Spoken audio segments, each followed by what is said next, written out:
Good evening, everyone. I'm Neil Love from Research to Practice, and welcome to What I Tell My Patients. This is part 7 of a 10-part series we're doing here at ONS this week. Tonight, we're going to talk about the management of ovarian cancer. We have a great faculty today, and actually our faculty, we have the nurse and doc work together at the same institution. So it should be a lot of fun to hear, particularly about the patients that they are taking care of. So as always in all of our programs, we will be bringing up non-approved agents and indications. Check the package inserts for more information. For those of you here in the room, all the slides are on your iPad. There's a survey for you to take, as well as you can also ask questions or submit cases. Clinicians out there on Zoom, hey, how's it going? And same functions for you in the chat room. In both of these, there's a 1-minute pre- and post-meeting survey. If you take that, you'll get a lot more out of this experience. We also are video and audio recording all these programs. That's a good shirt. We'll let you know when they're available in the next week or two, and for your colleagues not able to attend here tonight. So we are doing 10 programs here, and we are focusing on specific cancers, for example, ovarian cancer tonight. But we're also trying to take a step back and really just think about being in oncology and oncology nursing in general, and also in being involved with clinical research in general. To try to enhance this year's meeting, we tried kind of a new experiment. And over the last few weeks, I chatted with 8 nurses who participated in previous ONS programs. We weren't able to get them in this year. They weren't available, or we weren't doing their tumor. But we chatted with them and asked them a bunch of similar questions. By the time we got to the end, we were just so struck by the content. Our original thought was to put a couple of these in the meetings, which we're doing, and tonight we're going to show you 3. But we actually ended up producing 85 videos. They're all under 90 seconds. We'll be distributing them by social media over the next few weeks as well, and be really curious to see what you think about what we can do with this. But you'll get a little bit of a taste of it here tonight, and curious about where it might head. Okay, ovarian cancer. So we're going to start out and spend a lot of our time on the newly diagnosed patient, where a lot of advances and important changes have occurred, and a lot of nursing implications. So maybe just to take a step back, why don't we just start with a patient? We haven't tried that. I'd like to do a little improv here. So Jaclyn, why don't you tell us about a patient actually came to see you? Yeah, this is a patient that I recently seen, interviewed several weeks ago. Patient came in with presumed to be, an ovarian cancer. We did take her back to the operating room and had a successful cytoreductive surgery with no gross residual disease. So that's really important. And when you're talking about ovarian cancer, we do our best to try to remove all of that disease that we can visibly to have the best outcome that we can. And so we were successful at doing that. And during this time, we also have to think about, the genetics of the patient now. It's a huge part of our treatment for these patients. And so during that time, we discuss the reasons why behind the getting genetics, not only for medical treatment, but also from a family cancer, a family history standpoint, to see potentially, is there family members at risk of having this deadly cancer as well, and potentially even getting those different other cancers. So this is a patient who's a new patient. Yeah, and we're going to use this as an example as we go through this meeting. She's 64. 64. So if you didn't pick up on some of the things, we're going to analyze everything as we go along. But she's a newly diagnosed patient, and she still hasn't had her treatment determined. Flor, one of the things that I know is sort of cooking with her, she just had her surgery and all, or genomic tests. Why do we do genomic tests in this situation? What kinds of genomic tests do we do? And how does it affect how we treat the patients?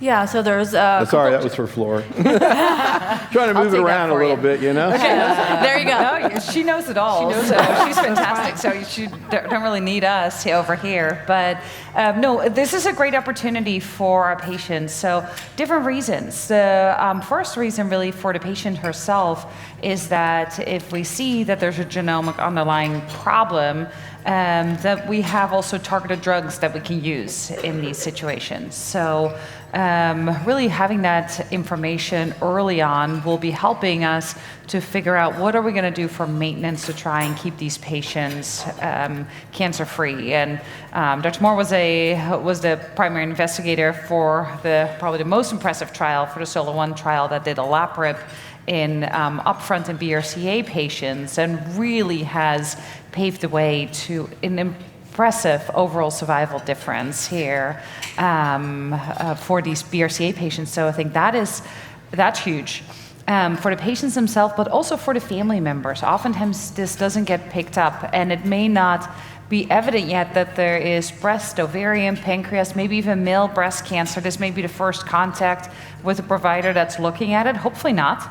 But oftentimes it is, and this is an opportunity to get the patient screened and see what if there's any mutations that put them at risk for ovarian cancer, but also breast cancer and other cancers. And then if that's present, then also to get their family members screened and do that cascade testing. And so then once we know all that information, we can do preventative. We don't have to deal with the ovarian cancer anymore.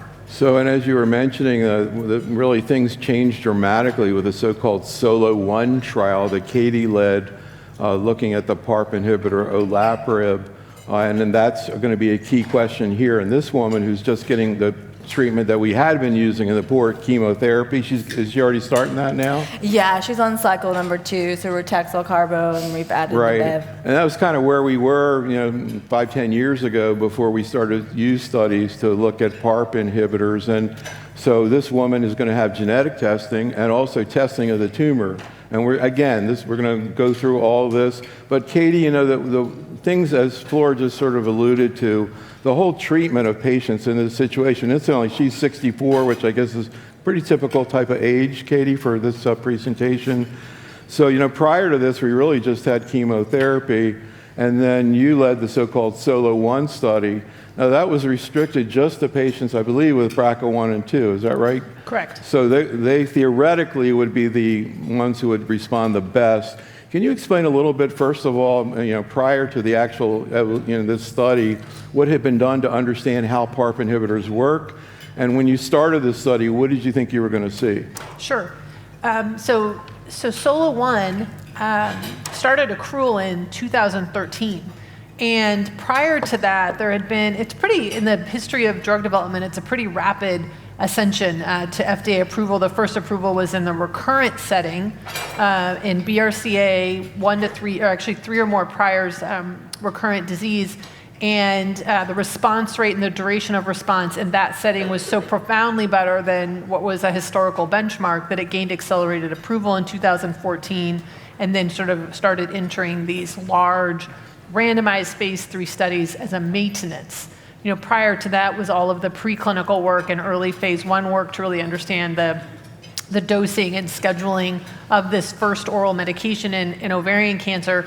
And it really came to understanding, and there's not enough time in this session to give enough gratitude to the early investigators and scientists who developed PARP inhibitors, but there are several who really saved this medication.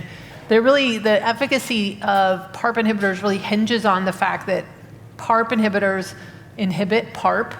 PARP is poly-ADP ribose polymerase, which is a protein, so that's all you need to remember.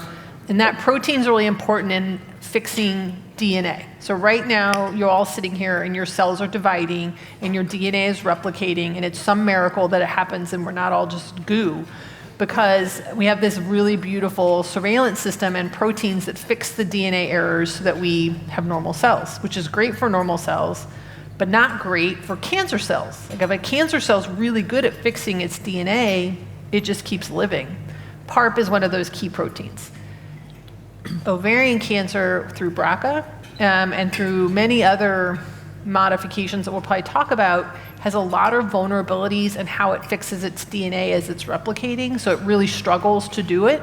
So if you take out the PARP protein, and it's vulnerable through these other mechanisms, the cells die. And that's really how PARPs came to be in the ovarian space first. We're not getting breast leftovers like PARPs were developed for our patients first, and then very rapidly moved into these maintenance settings, and then finally into SOLO-1, where we are likely curing about 25% more patients than prior. So yeah, that was really revolutionary. So I'm kind of curious, prior to this, Courtney, before we had PARP inhibitors, people mainly were getting surgery and chemotherapy.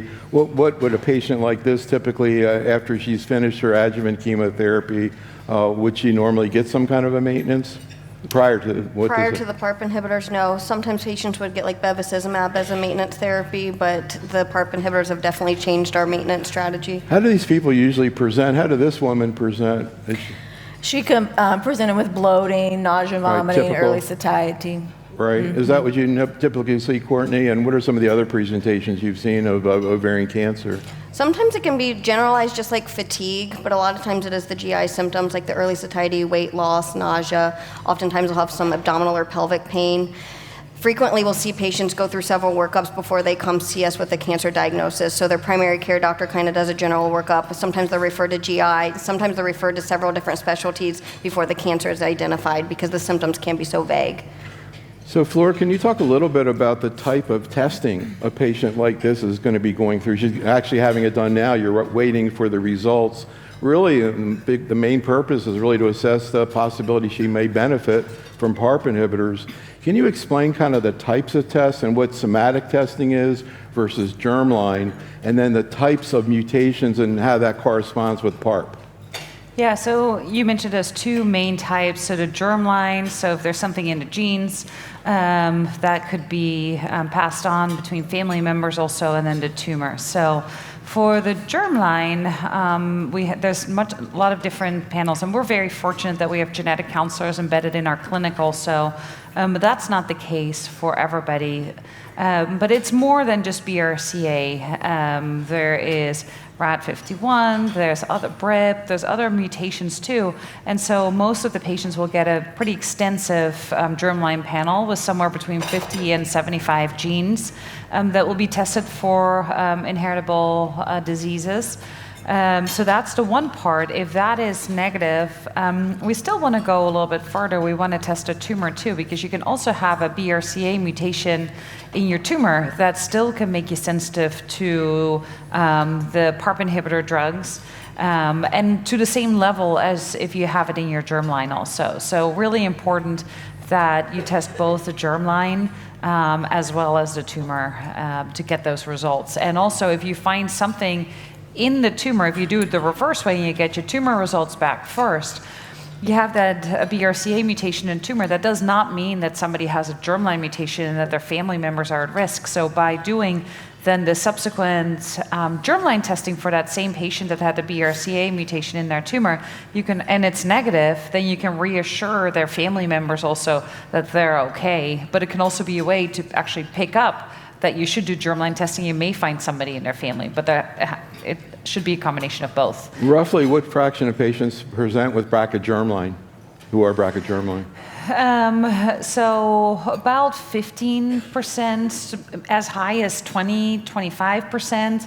And then the other part that I didn't mention yet also is that there's another tumor test that can indicate if you're sensitive to PARP inhibitors, which is homologous recombination deficiency. So there's a couple different ones in the market. Some are a combination of 3 different factors that are combined into the genomic instability score. Some of them just have one component of it, and that's oftentimes called LOH, or loss of heterozygosity, term that you may have heard. And that can also, if the score is above a certain number, that can be an indication that also you're more likely to benefit from PARP inhibitors. So what we're saying, this woman, and we've been talking about it all week long, and we always talk about the patient who's newly diagnosed with cancer, regardless of what kind of cancer it is, how upending it is. And so this woman now is confronting, she's had surgery, she had chemotherapy, and on top of all that, now she has potential consideration to her kids. Because she's getting germline testing, she got a 15-20% chance. What is her family situation? Does she have children? She has one child, a daughter. Interesting. It's and of course there are a lot. One of the things I hadn't thought about. We do a lot of programs on PARP and prostate cancer, and of course breast cancer PARP inhibitors are used in many different places. But I was actually thinking about the fact that if say the son, the daughter has it, okay, well you could do bilateral mastectomies, almost completely reduce the risk of breast cancer. You could take out her ovaries. But like, what do you do if it's a man in terms of getting prostate cancer? There's not, I don't know, you can tell me, but they said there's nothing you can do, so they don't even want to tell them. But in any event, so theoretically now, in addition to this, she might be thinking, wow, my daughter maybe is going to have a high predisposition. Any comments as sort of the, how this works out as the patient's first confronting a diagnosis and now they're worrying? We had a case of a prostate patient who had 4 daughters who all were BRCA. I mean, it's a very devastating thing. Any comments? Yeah, I think it adds a whole nother layer to their new diagnosis. So they're already dealing with the stressors of being told they have cancer, they need chemotherapy, but then they're dealing with the guilt of, did I give this to my children? And that adds a lot of stress to the patients. And then I've also seen the opposite side of it, where I have like younger patient population, and they have told me from their perspective is their mom treats them differently because they felt like they gave them the cancer. And so I think it changes the family dynamics in many ways.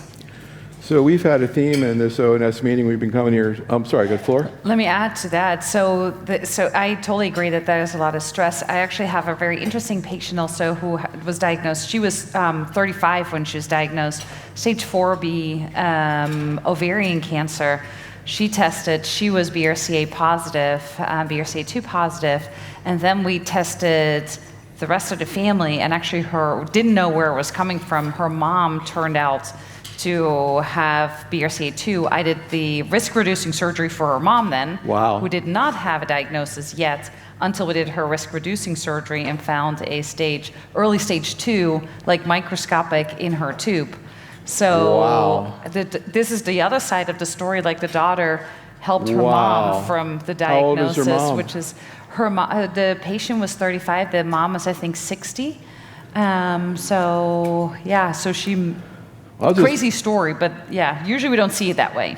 Well, I'll just drop in and say, while we're talking about it, any thoughts, Katie, about giving PARP to somebody who's got early stage disease? Your patients in the trial were kind of later, a little more advanced than this patient because she got picked up early, but would you still want to give her PARP? I mean, she has a risk, I don't know, what would you say her risk of recurrence is, Flora? 30% or so. Yeah, maybe cut that back way back. But what do you, Katie, is that outside the indication or can you do it? It is outside the indication, so we do have to say it would be off-label. However, and we've actually talked about this a lot at the National Cancer Institute level, trying to figure out how we can study this in clinical trials, but it's just difficult because of the numbers. But some of our colleagues, like Dr. Elizabeth Swisher, Barbara Norquist, at University of Washington, who have very large high-risk screening populations, have published retrospectively. And even in stage 1 cancers, the ones that are found kind of at risk-reducing surgery, they do seem to have a higher risk of recurrence than a stage 1 serous, high-grade serous that's BRCA wild type. And that makes sense because you had a genetic predisposition, so you probably have some risk in the other cells. So based on that retrospective data, I have definitely offered PARP to patients post adjuvant treatment for early stage disease with very careful counseling that it is off-label and there are risks. So yeah, in breast cancer, we were talking about this Wednesday night, they kind of evolved differently because they had these huge meta-analyses they did, and they had just thousands and thousands of people, and they eventually came into a thing where even though they were demonstrating in the high-risk patients that the treatment worked, they demonstrated it. You saw the same relative risk reduction going all the way down. So even people with lower risk tumors would benefit. It's just they don't benefit as much. But you may go from 30 to 15%. That's a 15% chance you've avoided recurrence. That's a very significant benefit. But let's continue with the case. And again, over the years here at ASCO, that's in 1 month, I forgot. We do 10 programs at ASCO too, but anyhow. The theme here is a lot different too than ASCO, because one of the themes here has been a very strong theme over the year. I want to ask you about this patient, is why was it different to take care of this patient than another patient in the same oncology situation, ovarian cancer, same age, everything the same, except it's a different person, different attitude, social situation, comorbidities, age, et cetera, et cetera, et cetera. In your mind, as she sort of began walking through the door and you sort of began to assess her those first few interactions, what was coming out that was important for her? So during her initial interview, not only getting the medical history is important, but also the social history is very, very important to these individuals. And so one of the challenges that she had was financial insecurity. And so she lived multiple hours away from the treating facility, did not have a lot of good social support in regards to getting her to the office visits, even having some, food insecurity and things like that. And so it's very important, especially as nurses, to make sure that you are diving into that social aspect and giving them the support that they need, giving them the resources that they need. We fortunately have some really good resources at the cancer center where we work at, me and Dr. Moore. We have financial aid assistance, we have social workers, we have nutritionists that can help come alongside of the medical aspects and provide that care to the life of the patient that we actually don't see. They have a life outside of the clinic where you see them, and that really is impactful of actually completing the treatment and getting hopefully the cure that we want for these patients. They have to come to the visit, right? And so that's a very important part of the whole picture of the patient. We try to do holistic, care for these patients, not only treat them medically, but treat them as a whole person. So interested, kind of geographically, Katie, you're there in Oklahoma, a little bit more rural than, Washington, D.C., for example. Any comments, again, on some of the social issues you encounter in your patients? Yeah, I think Jaclyn hit it, kind of hit the nail on the head. And the thing I would say to this audience is that my nurse, who's Christy Salyer, who is worth her weight in gold and platinum, she's usually the one that's bringing these to my attention. Because, I'm coming in and I'm really focused on the CT scan and the physical exam and the moleculars and what clinical trial I have and talking about these things. And then Christy will come in and say, hey, Mrs. Jones didn't want to tell you, but she wants to go on a cruise and doesn't want to start for 3 weeks, but she was nervous to tell you. I'm like, oh, well, of course she can go on a cruise because that's important. So it's even those sorts of things that our nurses in the office get a sense of what's important to our patients, things that are important for their families, but also things that are important in terms of their care, they are home without electricity, they are having trouble with food insecurity, they're taking care of their 90-year-old mom, that happens a lot, domestic issues, we have the run of it. So it just all impacts our ability to really provide holistic care to our patients. And we're really, I feel blessed because we have so much wraparound resource at our big center, and most places don't have that. But I think it just comes down to sort of asking the questions and trying to meet our patients where they are and go from there. So let's move a little bit farther. We'll see what happens with this lady over the next few weeks and what direction she's going to head. And as we go through this meeting, you'll see how important the results that she's waiting for are going to be, not only to her family, but also in terms of her treatment. And Flora, you have a 78-year-old woman. Interestingly, she had a different type of mutation called RAD51D, but it has kind of similar implications for BRCA. She actually got neoadjuvant chemotherapy that's commonly used in ovarian cancer. You might comment on when it's used.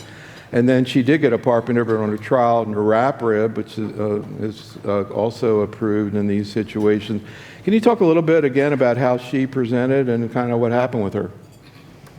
Yeah, so this is a very healthy, at that time, I think around the time that I met her, she must have been just early 70s, very healthy, prior flight attendant, came in just kind of with all those vague symptoms that we previously described and ended up being diagnosed with stage 4 disease with pleural effusions, couldn't breathe very well, short of breath, had a chest x-ray. The chest x-ray showed some more fluid on her lungs, had turned out to have a belly full of fluid, and the ball started rolling with her ascites. But ended up having neoadjuvant chemotherapy because she had so much disease that we would not be able to completely surgically resect it. So as you're probably aware, we do a combination of surgery or chemotherapy, but the question is, what do we start with?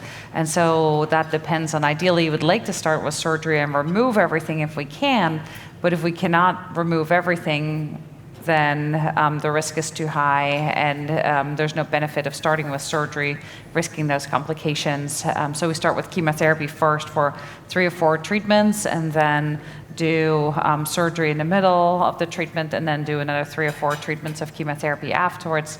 So that was her paradigm. And she responded really nice and had a good surgery afterwards. We were able to remove everything, got more chemotherapy. And during this time also, she got her genetic testing, and that turned out to be RAT51D. And so she, regardless, was eligible to go on a clinical trial with a PARP inhibitor. And so she enrolled on that. It was PARP versus placebo. So I don't even know for 100% sure that she got the drug, but she did have some side effects that suggested that she probably did, although we don't know 100% sure. She has never had to all be unblinded. That's probably the best reason, isn't it? Because now 7 years later, she's just coming to see me annually. I just saw her a week ago. But yeah, she just comes for an annual visit, and she is still cancer-free. She's off her PARP inhibitor. She's done with maintenance. She is so happy. She's traveling again and has been able to travel with this also. So she did really well, but she also had a very positive attitude. She's like, I'll do whatever, and I've done all these. Sure, I'm not. Maybe I feel a little bit more fatigued, but I'll just take a nap, and then I'll go do my other things again. She adjusted her life and did really well, to a point where she didn't want to come off of her the maintenance pills, and like, don't take away my security blanket here. So Courtney, in a second, I'd like to hear kind of what you say to patients who are about to begin PARP inhibitors, whether you say different things to people who get niraparib versus olaparib, for example. But I have to ask Katie, when you hear a case like this, here's a woman who's alive after having very advanced disease many, many years later, really a result of your study. And I was just kind of wondering what you thought about the first time you saw those curves. Oh my goodness, that was like one of the highlights of my career, to be honest. It was one of those, because I got to see it before anyone else did, and it was sort of just like, how is this even possible? And honestly, it's just gotten better, because that was the progression-free survival, which was just so much better with PARP versus placebo. Yeah, we were talking about hazard rate. It was like 0.3. 0.3, so 70% reduction. Yeah. So just like you could stand between the curves, like it was just so amazing. And that was important. But in frontline ovarian cancer, up until this point, we never had talked about cure. Like, we don't talk to our patients about cure. The long-term cure rate for chemotherapy alone sits at about 15% at 10 years. That's when you can call cure. It's not 5 years. And so you just don't talk about that. And it's sort of disingenuous, as much as I hate to admit it. But now we are. And so for BRCA-associated, at least, patients with BRCA-associated cancers, the cure rate with chemo alone is about 20%, maybe a little less. And so there are some in that group, and we are over-treating them, I will acknowledge. I hope someday we can figure out who doesn't need anything, but we cannot yet. But an additional 25%, we're sitting almost at 8 years, have not recurred, and they've been off their PARP for 5 years. So most of them are cured, which is not something we've ever talked about. And so I think for me, and for all of us, like, well, it's not just for me, but for all of us, to have a patient just get treated until we can screen or early intercept for this thing, which really is what we need to do. But until we do that, to really move more patients into this cure fraction, so they can just treat and live their lives, that's sort of the goal. So that's the best outcome, I think, from SOLO-1, and also is the bar for every other molecular subgroup now. Like, now we need to catch everyone else up to that point with different drugs. It's honestly not going to be with PARP. It's going to require some other things. So, as we've been saying all week, you can understand why people want to present, incredible stories like this. And we're not trying to say every patient who gets a PARP inhibitor has a story like that, but just the fact that they're out there. And then again, thinking about their curve, a lot of people are benefiting. But it also is not a free ride. A lot of times people think oral medication is no prob, not necessarily. So Maybe just begin the discussion of some of the things you talk about with patients about to be in PARP. And again, is it different? We have niraparib, olaparib, and talazoparib also different with different agents. Or I'm sorry, rucaparib. So I think Forgot where I was. one of the most important things is starting the conversation early, helping the patient understand the treatment plan. Once they finish their chemotherapy, we'll most likely plan a maintenance therapy, and once we get their genetic results back, determining what that maintenance therapy looks like. Once identified if a patient is going to be on PARP inhibitor maintenance, start talking to them about the expectations. One of the first things I talk to them about is how to take the medication. We've been giving PARP inhibitors for so long, it's kind of second nature to us, and so we just order it, expect them to start taking it. But it's really important to make sure they know how often to take it, how many pills to take at a time, when to take it, the potential side effects, going over all that education with them. I also want them to know expectations. How often are we going to be seeing you in your maintenance therapy? How often are we going to be checking labs? What to expect with the lab results? Those types of things I think are really important to help the patient have a better understanding of what their maintenance therapy will look like.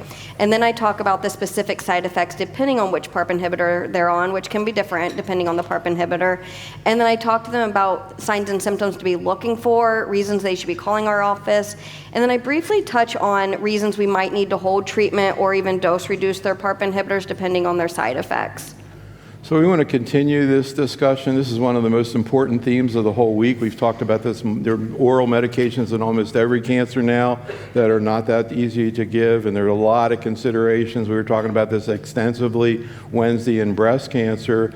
Let's take a look at one of the nurses who actually is a GYN nurse, so we can so Kimberly is actually a GYN nurse, also not too far away from y'all, but out there in, I think, Alabama. Here's what she has to say about using medications like PARP and adherence, and also the issue of dose modification. So I always start out, I'll say, just because it's oral, it's not a benign drug, because people really have that false sense of thinking, I'm not coming in for an infusion, I'm going to feel okay. For pretty much all oral, especially PARP, I always tell them, if you can give us 4 weeks to see how you're going to tolerate it, but you've got to take it every day. If you don't take it every day, we can't guarantee it's going to work. But if you can give us 4 weeks, we can talk about, are you tolerating it? Because you really need that 4-week period to see, are these side effects going to kind of stabilize? Because it takes about that long to say yes or no, I'm tolerating it.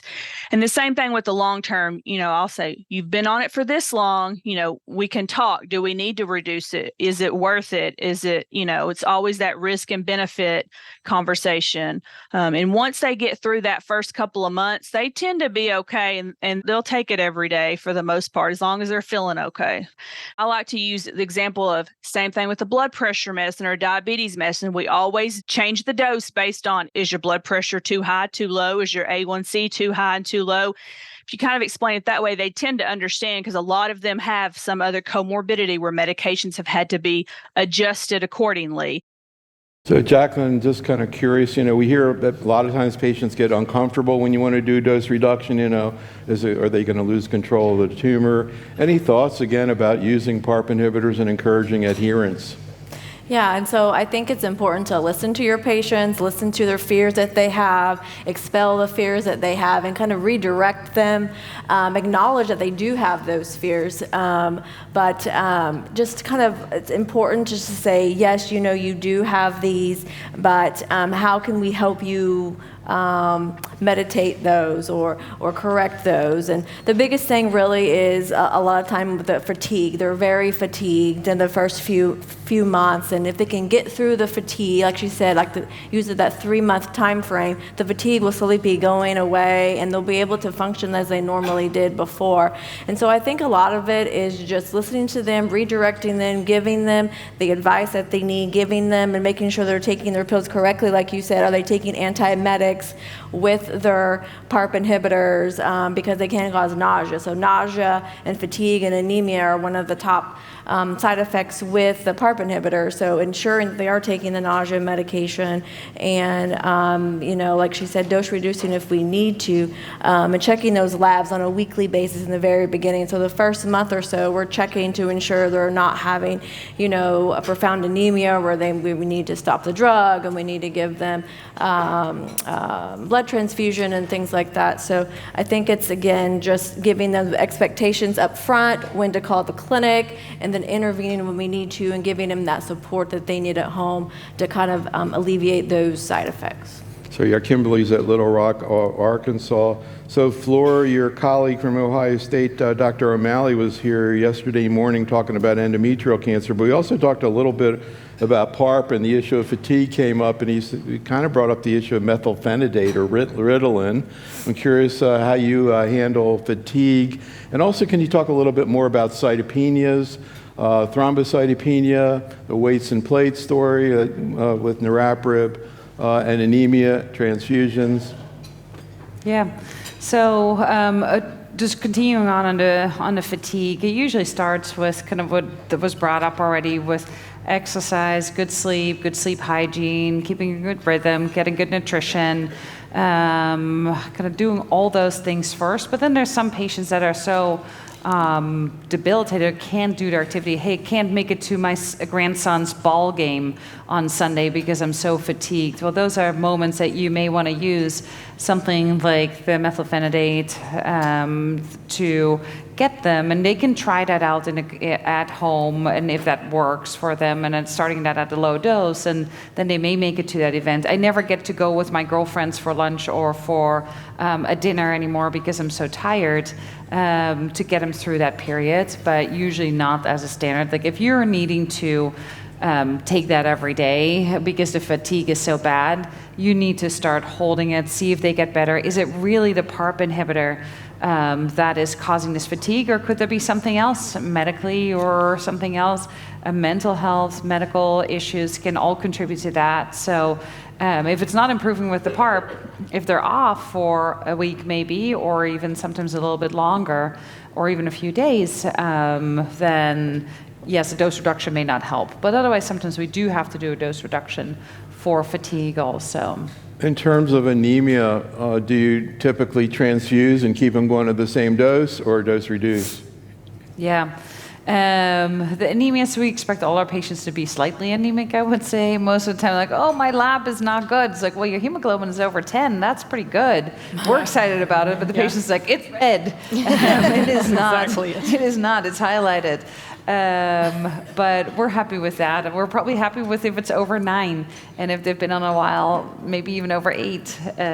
But typically we want to get them, keep them around the 9, 10, of course, or even higher. Can I make you a want to say comment? something? Yeah. Sure. Katie? Just, I think there's, so for those of you in the audience, how many of you are ordering the pre-chemo labs for starting someone? You're like in charge of ordering things to get your patient set up. Yeah. So just to Dr. Bacchus's point, when you're starting somebody on any of the PARP inhibitors, and this may just depend on your part of the world. I see this is my little crew right in front of me, my Oklahomies. Our patients have a lot of nutritional deficiencies, so like just tremendous. Actually, I just gave someone Injectafer 2 days ago because I need to get her up so she can get on a trial. So much iron deficiency, so much folate deficiency, and then again we have just food insecurity. So we test that, like that's our part of our baseline labs. So that may be something that you consider doing, because as Dr. Bacchus said, a lot of times patients are coming in with a hemoglobin of 9 or 10 or like, yay, but it's still anemic. And you may just be like, well, that's just from the prior chemo, which is true, but they may also have nutritional issues that are contributing.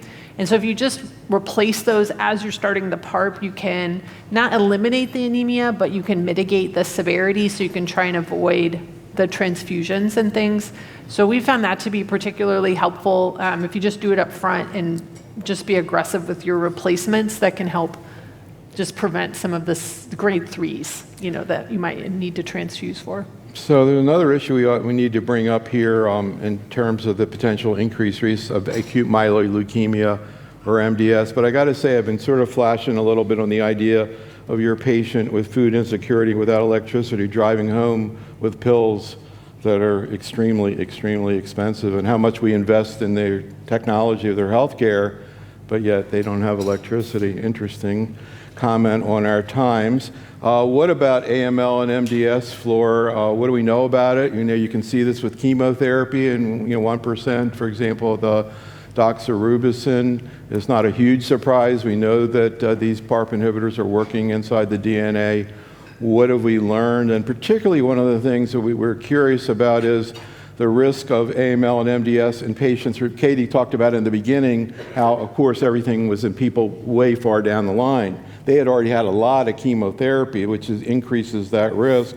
And then now, and we put this slide up just to kind of give you an idea of, and Katie in a second maybe can talk about that. But now, again, we sort of have seen this sort of move forward, and now with several PARP inhibitors potentially available, also bevacizumab. But Flora, what do we know about AML and MDS?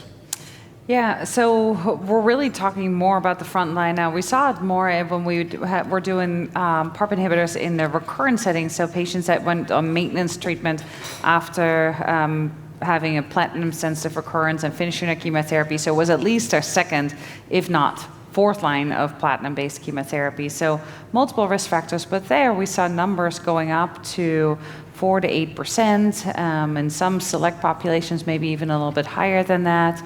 But that's pretty high. But the now 4% in the front was line. without PARP. The 4% was just chemo.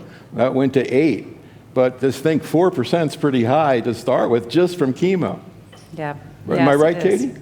Is that my numbers right? 4 and 8? In the recurrent setting. Yeah, in the recurrent setting. setting. Right, Yes, right, that's exactly. true. Yep. But now, yes. what did we see earlier? Less chemo. Yes, in the recurrent, in the front line, we see it around 1%, 1.5%, somewhere around there, 0.5 to 1.5% or so. So we typically quote about a 1% risk. So relatively, yes, it's a scary diagnosis, but so is recurrent ovarian cancer. And that's how I counsel my patients, at least. Like, you have about an 80% chance of your ovarian cancer coming back, that we can bring down by about 70%. By taking a PARP inhibitor in a BRCA mutated population, for example. But yes, we do have to monitor your blood counts. Why do I have to get my labs done? Because we still want to make sure that if your counts are not coming up, or have to hold your drug and have delays, or you're always low and your white blood cell, your platelet, they don't recover hemoglobin. All of the lines can be affected with MDS also, so myelodysplastic syndrome. So we really want to keep monitoring those patients and watch them closely. And is that why you sort of tried to encourage your patient to stop therapy, even though she wanted to keep taking it? Flora? Yes, at some point, yeah. I mean, if we see the benefit at 2 or 3 years, is what the frontline studies show. So for one, we want to use it earlier. We want to give the opportunity to use that PARP inhibitor where it works best, where the risks are the lowest, because the risks have not gone up. But we also don't want to go past what the working time is. We think that with more exposure, that there is a higher risk of developing side effects rather than still having the benefits. We may have already done the best work up front. I hate to say the C word, but I agree. I'd love to hope that we at least have that part under control. So, Jaclyn, second cancers are not new. As we mentioned, we know chemotherapy can do that. The most recent example was last December, CAR T, so much excitement about that. Now they're seeing T-cell lymphomas, but I mean, very, very few. But, people just get freaked out when you hear about second cancer. I mean, as Flora alluded to, in many situations, CAR T, these people are getting cured, right. And there's 17 cases out of thousands and thousands. So, but for a patient, I think it's not easy to hear that kind of information. So, just Jaclyn, any thoughts? How do you talk to patients about this, and how do they react? Yeah, so I recently was seeing another one of my partner's patient, and this was actually even in the frontline maintenance. It was one of her concerns, was, if I take this drug, am I going to get another secondary cancer? And like it's been kind of said before, yes, that's a very possibility, but it's very small in regards to your risk of having a recurrence of your ovarian cancer is higher than that. And so I think you have to, again, put in perspective, talk through with the patient, and kind of, let them know, risk and benefits. And ultimately, it's up to what they want to do. Our job is there to present that information to them, but I think it's just being there to give the support that they need and the education that they need, and again, just putting in the right perspective, because sometimes, they just got, they have this horrible diagnosis and they went through all this chemotherapy, and I had all these side effects from the chemotherapy, and now I've got to go on this maintenance drug that maybe give me a secondary, cancer, and they have all these different fears. And so I think it's best to, just to do the best that you can and just talk through those with those patients, and again, be there to support them throughout the process however we can. So Katie, one of the themes here, and we talked about it, I remember, again, on Wednesday in terms of CDK inhibitors in breast cancer, where there are 3, and, they haven't been compared, so people have to decide sort of indirectly. Here, again, we have several, but one in particular, and actually Flora's patient was niraparib. It seems like all these drugs can cause some kind of cytopenia, some kind of GI issues, AML, all these are sort of class effects, but maybe some a little more one thing than the other. Hear more about anemia with the olaparib, but thrombocytopenia with the niraparib. Can you talk about sort of where niraparib came in? That was sort of after the SOLO-1 study was, how that trial compared to the SOLO-1 trial, and in what situations right now we use niraparib, and in particular, the so-called weights and plates idea of how you dose it. Sure.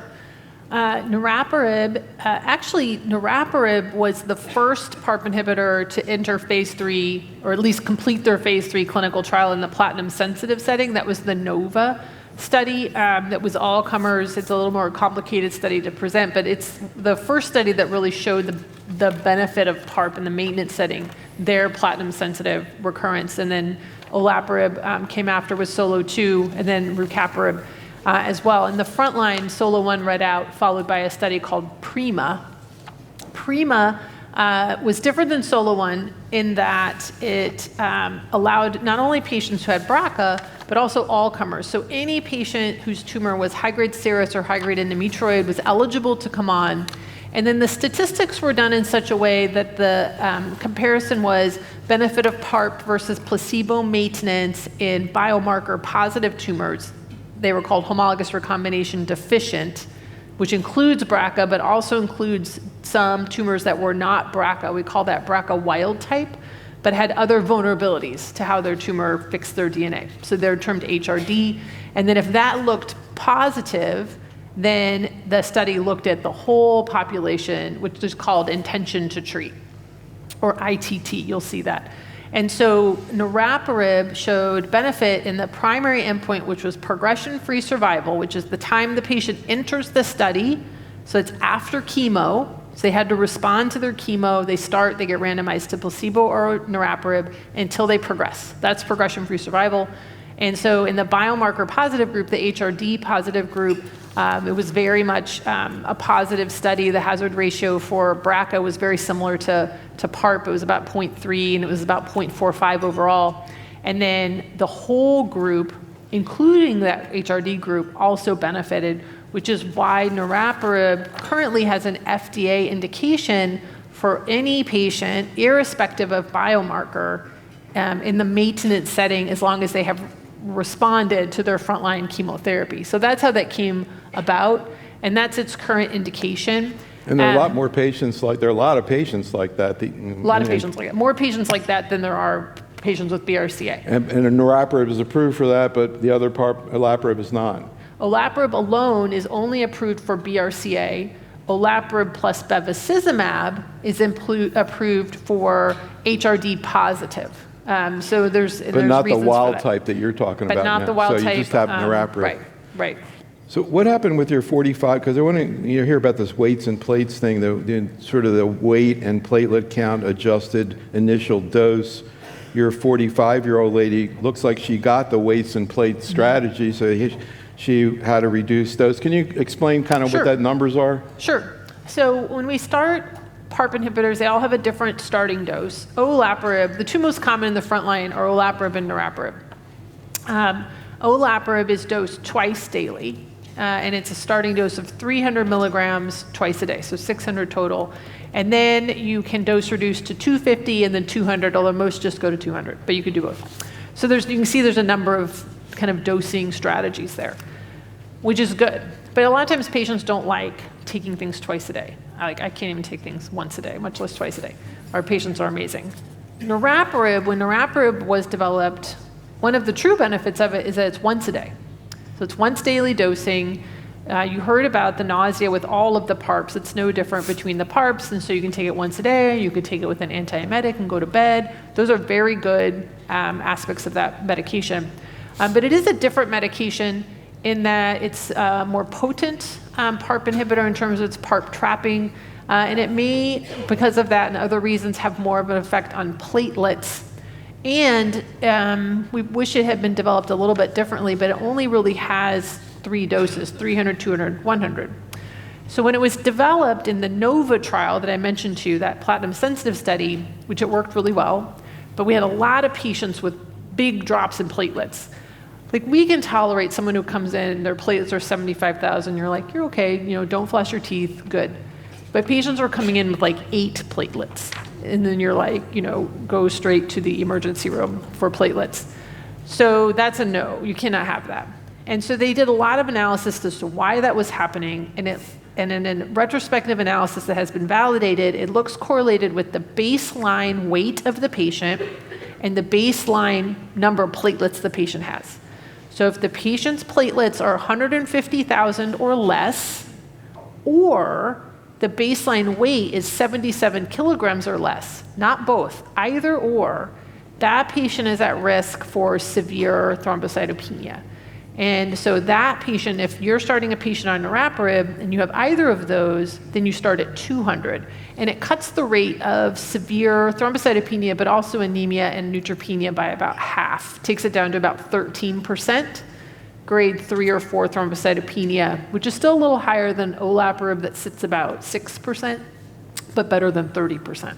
So that's where that came from. It was validated in the PRIMA study up front, and that is the recommended dosing in the United States for niraparib, is to start 300 if they have neither risk, 200 if they have either risk, weekly labs for at least a month, if not 2, to make sure the platelets are stable, and then dose modify if you see the platelets start to drop. Like, if they start to drop at all, you hold. And then you have to wait for them to come back up and modify. So it is a little tricky initially, but once you're on the right dose, it doesn't happen again, and you sort of cruise. So your lady started at 200, and with cycle 1, she was thrombocytopenia. How low were her platelets? They were low, like 10. She had like 10 platelets. 10 platelets. Interesting. 10 platelets. Sounds a little scary. How about once you got down to 100? Everything okay? Yeah. Once she went to 100, she did fine. So it's just, and it's so interesting, it's beyond the point of this, but patients, like you said earlier, patients get worried. They're like, well, I'm only on 100, I'm at the lowest dose, am I even getting a benefit? They really do get nervous about that, especially when there's only 3 doses. But there's been studies done of like the amount of drug in someone's, like the exposure, we call it exposure rates, in 100, 200, 300, just based on the dose modifications. And really the patient's body tells us how much they need. It's sort of interesting because the dose levels across the 3 dosing in the different patients look the same. So you're getting the right dose for your patient, so you should just pay attention to what they need and drop it, and it's still an efficacious dose. You don't lose efficacy by appropriately dose modifying. Flor?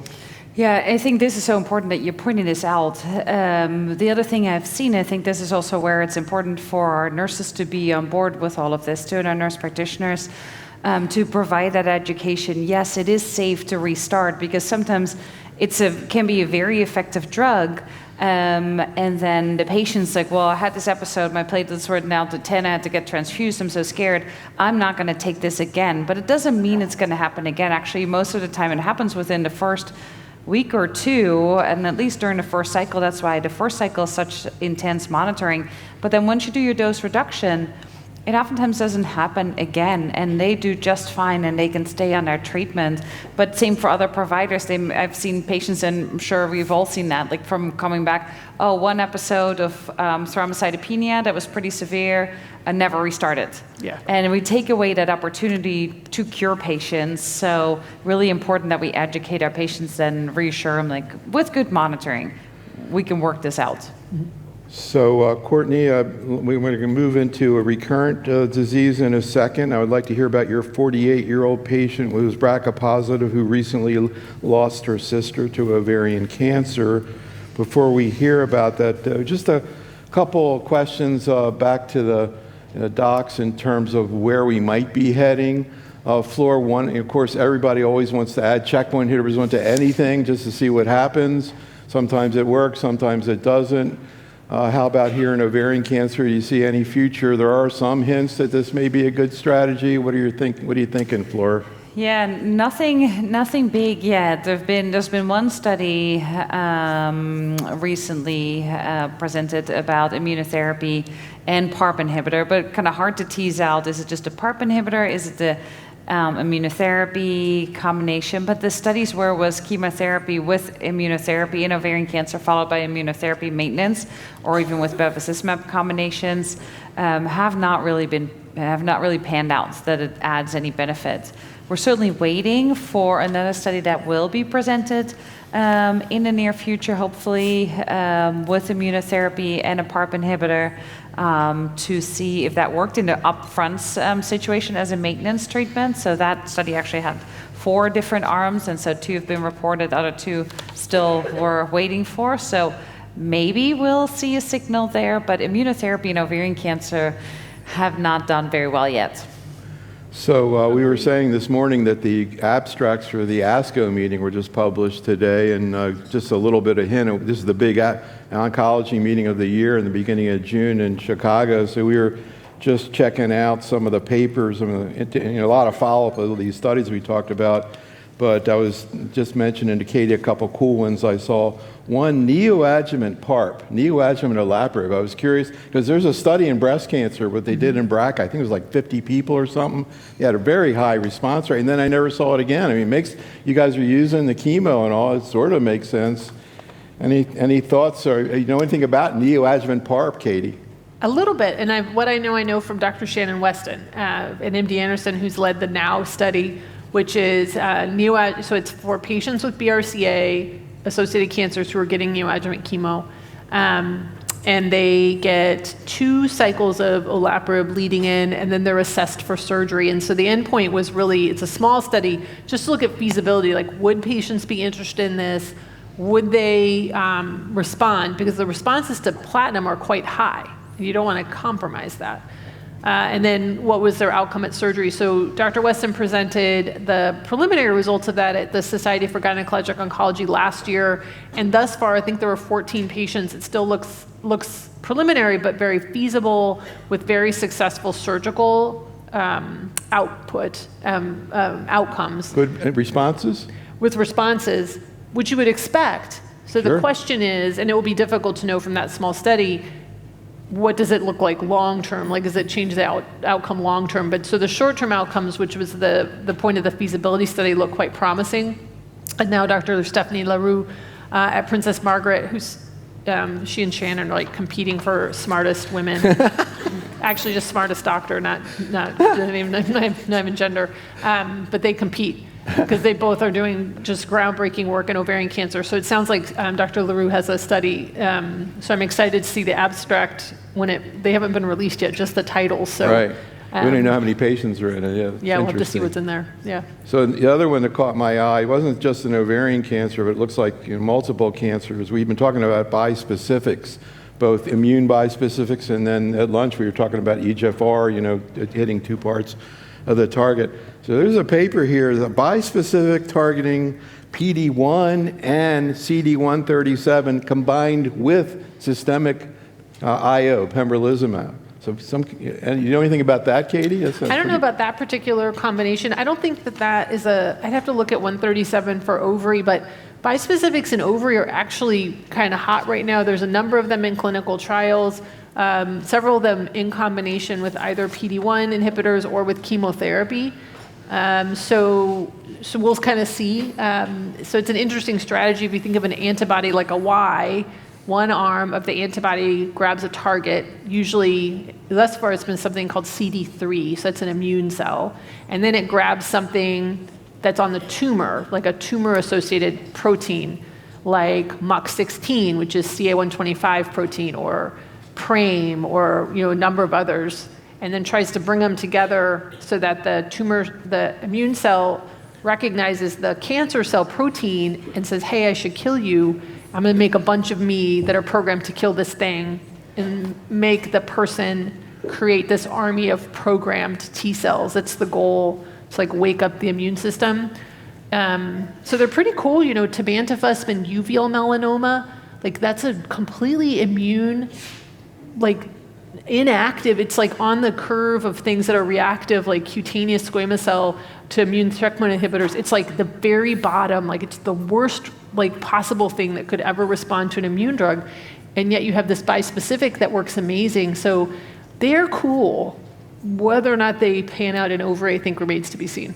Well, last night we were talking about them in lymphoma, and they're cool because they work, but they also cause cytokine release syndrome, which you all have to kind of get used to.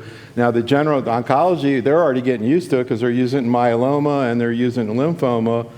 But it's kind of interesting that then when we get to the solid tumor period, there's a really cool bispecific in small cell. Not approved yet, but it looks very active. CD3 causes, CRS, and like the lung people are like, what's CRS, right? And already we're out there with it, so interesting. We'll see where some of these things head. But let's get back to the reality of clinical practice. And as you can see, there are quite a few people who relapse with this disease. And Katie referred earlier to the fact that those were the initial trials that looked at these agents in the relapse setting. And we wanted to just hear about a case first and then talk about what's happened, particularly the fact that the FDA has actually pulled back the approval of some of these agents in certain situations, again, because of concerns about excess deaths in the metastatic setting. We'll talk more about it. But let's hear about your 48-year-old woman. What happened? Yeah, so this kind of goes back to our earlier conversation about genetic testing. She was diagnosed at age 46. She had a family history of breast and ovarian cancer, and the family had BRCA mutation. So she had genetic testing, and she was found to have a BRCA1 mutation. And so she, at age 46, had a prophylactic mastectomy. And then she went to her gynecologist and had a prophylactic BSO for her BRCA mutation, and at that time was found to have high-grade serous carcinoma. So she was referred to our office for management of her ovarian cancer that had already been diagnosed. She received neoadjuvant chemotherapy with paclitaxel and carboplatin, and then had an interval debulking surgery. So actually, when she did present, she had large volume ascites and pleural effusions too. She had a history of colitis, and she was kind of being worked up all of her GI symptoms as colitis related, and I think missed, the cancer-related symptoms. So had neoadjuvant chemotherapy, had a debulking surgery, and then adjuvant chemotherapy. We did not give bevacizumab because of the history of colitis and her current symptoms. And then we treated her with maintenance PARP inhibitor. We actually started her out on olaparib, and she had pretty profound dizziness, so we ended up switching her to niraparib, and she did great. We did have to decrease her dose from 200 to 100 milligrams because of the platelets, but she did fine on that. She was on that for a while, but then recurred. Conversations about recurrent ovarian cancer have definitely changed. I've been working in GYN oncology for 10 years now, and when I first started, it was a very grave discussion where we had limited treatment options for these patients, and it was a tough conversation to have with patients. I've definitely found over the years with some of these new treatment options that we've had, these better progression-free survivals, better response rates, it's an easier conversation to have and a more optimistic conversation, but it's still challenging. And this patient thinks that in her mind, she has a better perspective of things because her sister had died from ovarian cancer prior to her being diagnosed. So she knows kind of what to expect.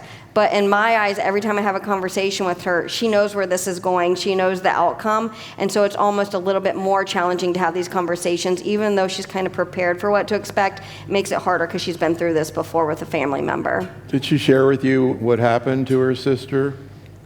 And She did she have treated, specific concerns about what happened that caused her to be hasn't really anxious? gone into many details, but interestingly, she has limited support at home, and her one support person is her sister's husband. So he comes to all the visits, and he talks about the sister a little bit more than she does, but just that she did do chemotherapy locally, but I don't know how long she was on treatment or what treatment she received.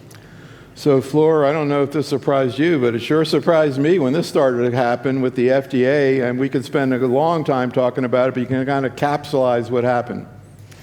Yeah, so this is a sad year, and I think it was sad for all of us that these drugs were taken away. So the FDA started looking as we were getting more data, started looking at some of the overall survival outcomes. Now, mind you, the trials were never designed to really look at overpowered, so had enough patients to really truly look at the difference in overall survival. So they started looking at that in the patients that had recurrent disease initially. We didn't have a lot of data yet for the frontline studies and still are waiting for some of those. But for the recurrent setting, they looked at overall survival, and then some of the trials saw some differences. So, for example, with niraparib, we saw differences. The overall survival was around 31 months from starting those niraparib, the maintenance pills, till death. And then with the placebo pills, they saw actually that was a little slightly better. But the number of months was 1, 2, maybe 3 month difference. So really, really small differences, not statistically significant differences, not powered for it, but still it trended the wrong direction.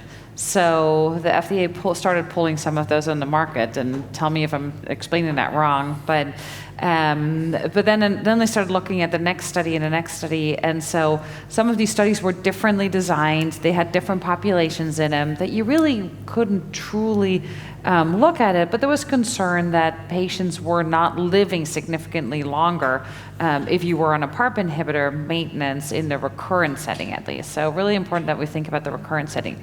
So then in some subsets though, the benefit was greater. We saw a benefit in patients who had germline BRCA mutations. And so for those patients specifically, we can still use it in the recurrent setting, whether it's a BRCA in a tumor or in the germline, depending on which PARP it is. So But basically, it's become right much more now, where restricted. The can HRD or PARP inhibitor for everybody, those days are gone. But right now, like, what's the main group that you're thinking about using a PARP inhibitor in the relapse setting? Is it a platinum-sensitive patient, for example? Yeah, it's still, platinum sensitivity is one of the things also that we think like that indicates, it's probably one of our best biomarkers to say that you're going to respond or benefit from a PARP inhibitor. So yes, it is for the platinum sensitive population. If they have not had a PARP inhibitor yet and they have a germline or somatic BRCA mutation, those patients would still be on label, and we can use it. There's some patients that we may consider it outside of those guidelines, but it would be off label in that case. So, Katie, we actually did an entire program on antibody-drug conjugates. Was that yesterday? I'm like totally forgetting what days this is. But anyhow, we did an entire program on antibody-drug conjugates. And, we were talking a lot about breast and lung cancer because there's just so much to talk about. But we referred to the fact that ADCs are being used all over oncology, including ovarian cancer. What's mirvetuximab? So let's just define ADCs just in case everyone doesn't know, because I imagine there's some younger nurses in here. So ADCs, we use all these abbreviations, stands for antibody-drug conjugate. And again, it's a Y, it's an antibody. It targets something that's on the surface of tumor cells that is either only on the surface of tumor cells or so overexpressed on the tumor cell as compared to normal that your drug's going to hone in on tumor. Different than the bispecifics or bevacizumab, though, is the fact that these antibody-drug conjugates have these very elegant linkers that allow us to stick highly potent molecules of chemotherapy. And I was just at AACR, we're going to be putting more things on them than chemotherapy, so stay tuned. But really, really potent molecules of chemotherapy. So not gemcitabine or paclitaxel or PLD. Like, these are really potent chemos that if you gave as a free drug to a patient, it would indeed kill their tumor, but it would cause so much toxicity to their bone marrow and everything else that you might kill them. But when they are on these antibody-drug conjugates, they circulate in the blood, and if they don't find their mark, you just pee them off. If they find their mark on the tumor, the proteins that we design these for, when they bind, they think it's a friend, and they kind of give them a big hug and bring them inside like a Trojan horse. And then once inside, they're encased in these, we call them lysosomes, but they have pH changes, and the molecules of chemo pop off, and they kill the cell. And then sometimes, depending on the characteristics of the molecule, they can secrete into surrounding tissues, even if those cells don't have the protein that you're looking at, and kill those too. That's called bystander effect. So this is targeted chemo, targeted super potent chemo, and it allows us to have a much better therapeutic index than chemo, where you're limited by how much you can harm the normal cells. So that's how these work so far. Mirvetuximab is an antibody-drug conjugate. The protein it targets is folate receptor alpha, which is just a protein. It's not that active folate molecule that regulates folate levels in your body. It's a different folate. We don't really know what it does, but it's there on ovarian cancer. And like 80% of high-grade serous has some folate, but about 30% has what we call high. There's a test for that now. And on the tail of this conjugate are really potent molecules of a microtubule toxin. So it'd be most closely aligned with paclitaxel. That's how I explain it to patients, but it's not paclitaxel. And if that tumor had previously progressed on paclitaxel, it has nothing to do with this drug will work or not. But it's most similar to that. So that's the drug, and then it's been through, you may talk about the trials? No, yeah, sure. Talk about in terms of side effects and benefits that we've seen in the trials, and then we'll see how it plays out in practice. Okay. So I'm going to just summarize we put the first human being on this study, on this drug in 2012 at my site, and we got full FDA approval about 3 weeks ago, based on the Mirasol trial. The Mirasol trial was done in platinum-resistant ovarian cancer, 1 to 3 prior lines of chemotherapy. You could have prior bevacizumab or not, and folate receptor alpha high. And in that clinical trial, the progression-free survival, the hazard for progression was about 37% lower with use of mirvetuximab. The response rate went from 16% to 44%. And that's RECIST response. The overall tumor shrinkage was about 70%. And for the first time ever in the history of ovarian cancer, in the platinum-resistant setting, we improved overall survival by 30%. So this is now fully FDA approved, and screening tumors for folate receptors is kind of like BRCA now. Like, we must know so that we can decide whether or not this medication makes sense. But it's in the FDA approved in the recurrent resistant setting in clinical trials and earlier lines now. So let's get a little bit of a picture of how this actually plays out in patients, particularly related to toxicities, which are pretty interesting with this drug. So Fleur, looks like you have a 72-year-old woman. She got MIRV? Yeah. She had one of those rare toxicities. She was on it long enough that she started to have some side effects. But no, overall, actually, the drug is relatively well tolerated. Don't see a ton of nausea, vomiting, some abdominal pain sometimes. But blurry vision is probably the most common, and what also is most impactful as we're counseling our patients. Like, gosh, if somebody's going to tell me you may have blurry vision, that's pretty scary. So we monitor really closely at the beginning and during treatment also, every other cycle, to get their visit with an optometrist or ophthalmologist to take a look at their eyes and specifically at their cornea.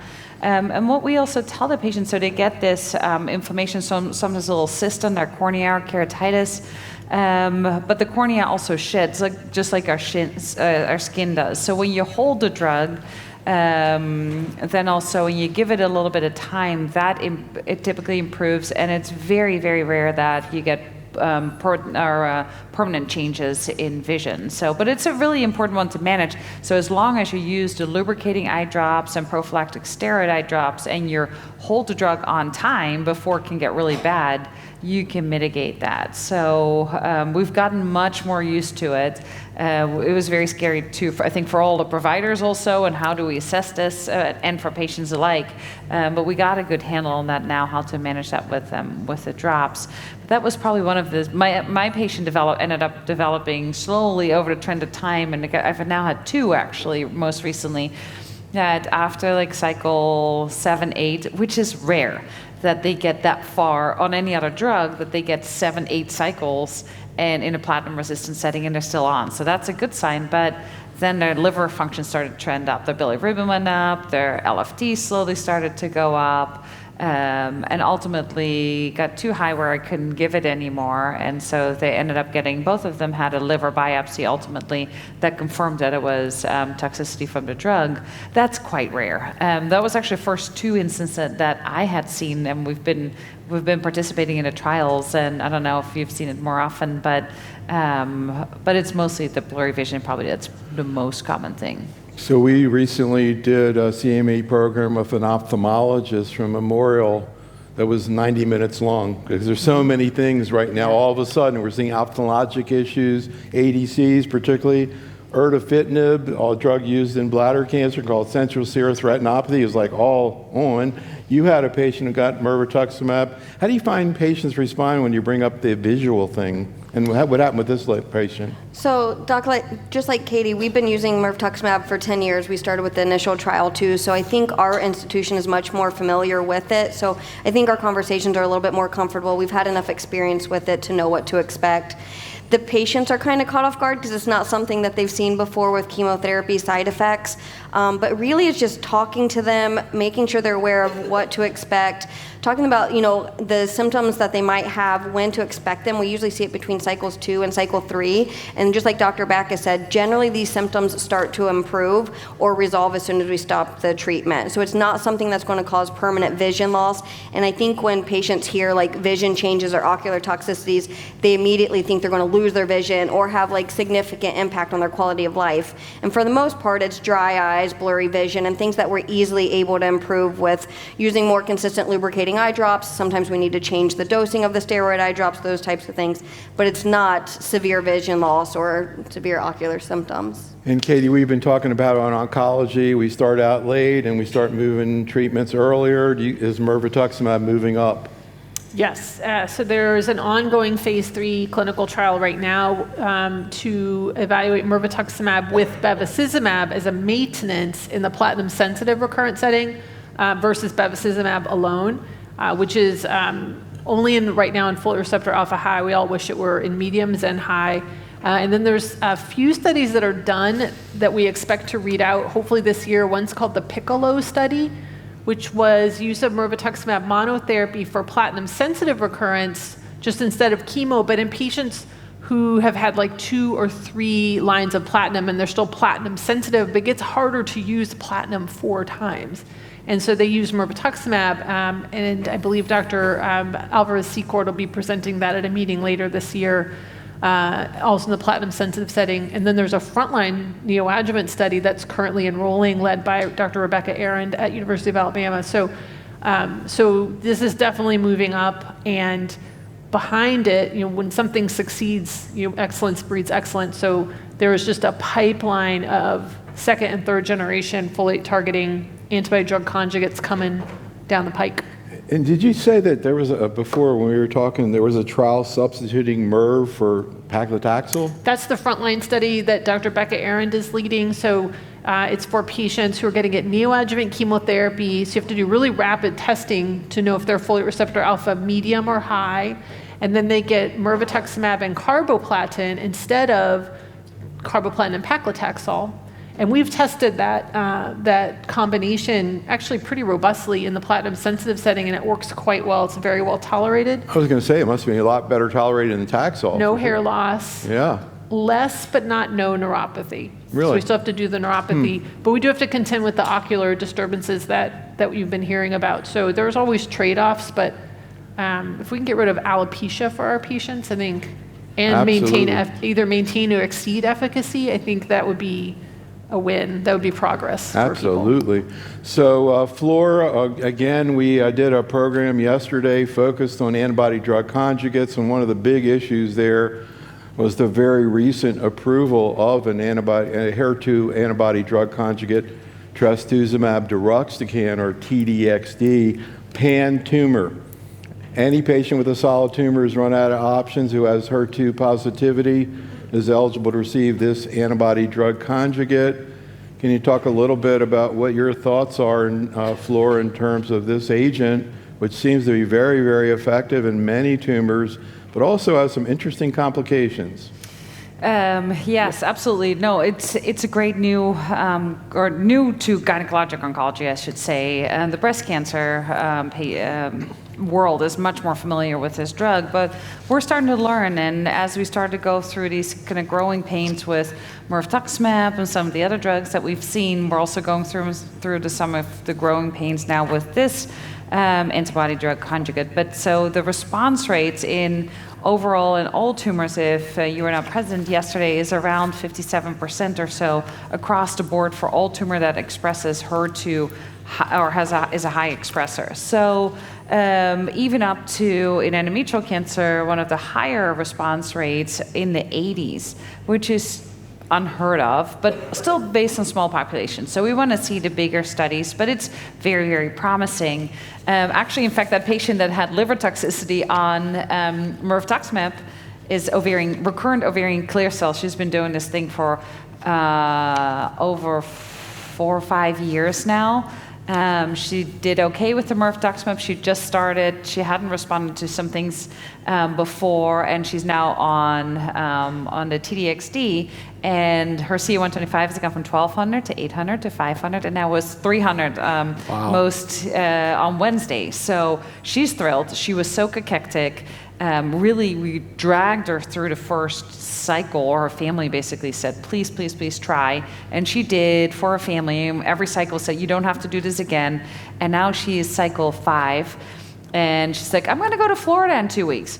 I was like, oh, this is great. This is what we do this for, and get these new drugs. So that was fantastic. But I've also seen the flip side of patients. And pneumonitis is a very new finding for us. And with Mirvetuximab and with the immunotherapy, we see pneumonitis, but they get a little bit of shorter breath. They have some changes on their CT scans, and it's okay. We still treat them as long as they're not needing oxygen or it's not really too symptomatic or really symptomatic. But now this is different, and we really need to be on high alert for this pneumonitis, because they can go from oh, I'm doing fine, fine, fine, to I'm on the ventilator. And I think Dr. Moore and I both share some of these experiences. And I recently had a bad experience with this too, where a patient was doing just fine. Had a cold a month ago, did fine, recovered, did fine, imaging, was doing fine, recovering from a cold on imaging. And within 2 days, she was on the ventilator, and she never made it off the ventilator, unfortunately. So what I have started sharing with our staff also as we work through these, and we talk to our experts around the country, and we talk with our pulmonologist, and also with our staff, like the importance of the screening. And the nurses are going to be our triage, and especially the triage nurses, if they complain of any kind of cough, I feel a little bit more short of breath, I can't get up the stairs anymore that I could do a week ago. Like, it's not just nothing. Like, this is where you say, you need to go in right now. And we need to get imaging, we need to figure this out, and really re-educating our staff, where I was like, oh, we'll see you next week for your visit. No, right now, to prevent these things from happening, because we need to hold the drug, we need to potentially give steroids, we need to get our pulmonology colleagues on board. Really important that we're going to educate everybody, all teams, not just, yes, doctors, but absolutely the front line, which is what our nurses oftentimes are, those phone calls, and even staff at the desk. No, this patient does need to be worked into schedule, or the patient does need to get a hold of the nurse to talk about it, absolutely.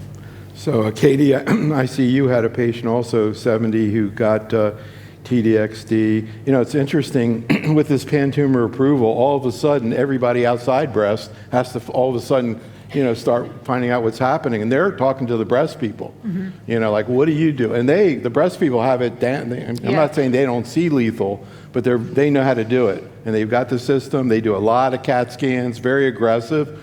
And they're not seeing very much. It's certainly not serious issues. What happened with your patient, Katie? Yeah, this was I said TDXD. She was on a trial that actually Dr. Bacchus and I both are leading, but it's a very similar medication. And she had ovary cancer and was platinum resistant. It's actually one of Dr. Walker's patients. Came on really with not a lot of options, was HER2 3+, which is kind of about 10% of our ovarian patients right now. We don't really know because I haven't been testing ovary. Like, we're kind of going based on historical data, but it's maybe 10% 3+, maybe another 18% 2+. But she was 3+ and went on this very similar medication, had a beautiful response for about a year, 4th or 5th line.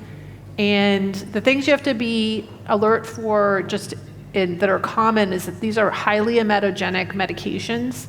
So they need like triplet anti-nausea medications. Like, don't mess around. Like, just start it. Don't wait and see, because they're really emetogenic. If you've treated aggressively, they do great. It's really uncommon for them to have a lot of problems after, but some do. But that's not unusual, so just be on high alert about that. And then they feel really good. You do see some cumulative hematologic side effects, even though it's targeted chemo. Like, once they're on cycle 6 or 7, you'll see them come in with some drift in their counts. And you have to hold here and there and potentially dose modify in later lines of therapy for that. So don't be surprised about that. My patient was doing great. She did end up on the scan that took her off. She had progressed just a little bit. She feels so much better, though. Like, she's a different person than she was a year ago. So it's opened up all sorts of other options for her on trials. Like, I think that's why our patients are living longer, because these things work for a long period of time and they can go on something else. But on her last chest CT, she has some new ground glass opacities. She's totally asymptomatic. Her O2 set is 98%. Perfect. And so we're having her worked up. And pulmonology may say it's not consistent with pneumonitis. But I think the message, and just to reiterate what Dr. Baca said, for gynonc practices, Mirvetuximab, we saw ground glass opacities all the time. I don't even think I called it pneumonitis. We see in Oklahoma waxing and waning things on these CTs all the time. We did not pay attention to them. It's just, you're blind to them. You have to unblind. And you're gonna hold more than you want to, but these drugs work so well that your patient's like, don't hold my drug. Oh my God, I'm 300, don't hold my drug. I mean, I've held patients for months and their tumors just stay the same. You have grace. So don't feel pressured to keep a patient going while you're working something up. Stop, work it up, and then restart, and you're going to be fine. Because when these patients get sick, they get sick fast. And breasts learn that. We got to learn it fast. So a couple of final thoughts. You sit here tonight, you sit here in all of our programs, you realize oncology is such a deep field. There's so many aspects to the human experience of oncology, so many facets to it. Here's some other thoughts from, we call these the agnostic nurses, because we just ask them about stuff that applies to every tumor the same way they said TDXD applies to every tumor. Here's Jessica Mitchell, a GI nurse from Mayo Clinic, talking about spirituality and religion in patients. Spirituality and religion. Yep, that's another big one. I think in many senses that is under-addressed in the medical community because it makes people feel uncomfortable. But I think if we can talk about it, patients are usually the ones that bring it up first, which I think is appropriate.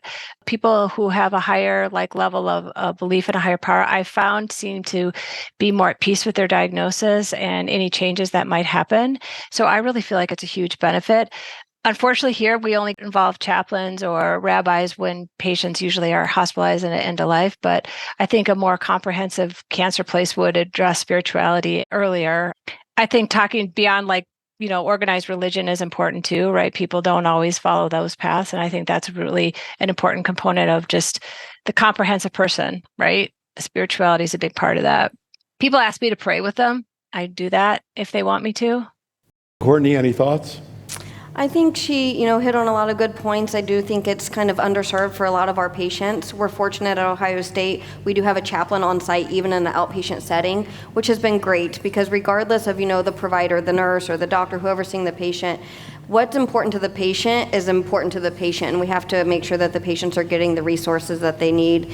And so if it's meeting with the chaplain or setting them up with like support groups, things like that to help with their spiritual religion beliefs, then we do that. I think when it comes into play with healthcare is, if they have specific beliefs of like not getting blood transfusions, things like that, it's important to know up front, because that might adjust like the medications that you're putting them on or adjusting the dose that you're putting them on. But making sure that you do acknowledge your patient's spiritual religious beliefs and making sure you're adhering to those. So another theme that we've gotten into is taking care of yourself in oncology. Obviously, this is a challenging field, a wonderful field, but and then we've talked about this forever since we started coming here about that and how people try to avoid burnout. Here's Kathy Burns, who's a GU nurse. Taking care of yourself and avoiding burnout. Oh, this is a big topic. I've always kind of been on the border of burnout, but that's where I live, and that's what it sounds crazy, but that's what I enjoy. I like, my job is incredibly important to me. I can tell, I think, a little bit if I need to take a step back, and I think learning that as you go along and finding a balance. I've always been able to find a balance. We need some sort of physical activity, some friendship with teams and families and all, but my MO has always been, really put yourself in both feet first, and it will give back tenfold. So, Jaclyn, we've always thought about people new to oncology when we do these programs. We know maybe a quarter of the people in this room have been in oncology less than 5 years. What would you say to them about sort of taking care of themselves? Yeah, I think it's really important. Like she said, if you feel like yourself is getting to that point where you are being more short with your fellow staff members, or you're being more short with your family at home, to take a step back, like she said. It's very important to take care of yourself, whether that is, making sure that you're taking off some time that you need. We all have to take off time from work. We all dedicated to our job, but we also have to make sure we're dedicated to ourselves, and just taking that time away and finding that thing that you like to do outside of work, finding that hobby that you like to do. If you like to travel, take the weekend off, take Thursday, Friday off. That's very important to do, because then when you get back to work, then you can really be able to focus more on your patients, be able to maybe hear them a little bit different, maybe to be able to hear your coworkers a little bit different, and have that perspective to really go in, like she said, full force and put all that energy into those patients that you may not be able to do if you're so overwhelmed. So just really important for you to do, especially when you first start, but also the people that have been in it like us decades. And we often have to remember to do that. And so it's just extremely important for our patients, really. Final comment. Yeah, I think in our profession, it's easy to get burnout. And I think we all know, we hear from our family, friends, you need to take care of yourself, you need to exercise, you need to eat right.